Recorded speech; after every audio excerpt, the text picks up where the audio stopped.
Hi friends, இன்றைக்கி எங்கள் ஊரில் வந்து பார்த்திங்கன்னா தேர் திருவிழா அதுதான் பார்க்க போகிறோம். இப்போ வந்து தேர் பார்க்குறதுக்காக வந்தாச்சு. கோவில் முன்னாடி தான் நிற்கிறோம். தேர் வந்து 2 தேர் இங்கே நிற்கிது. ஒரு பெரிய தேர் வந்துட்டுருக்கு. அது பார்க்குறதுக்காக கோயில் முன்னாடி நிற்கிறோம். இதுதான் எங்கள் ஊர் பூமிநாத சுவாமி கோவில். இப்போ பெரிய தேர் இந்த பக்கம் வந்துட்டுருக்கு. நான் காமிக்கிறேன் உங்களுக்கு.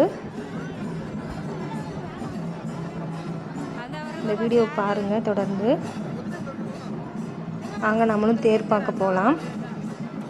பக்கத்தில் போய் பார்க்கலாம் வாங்க.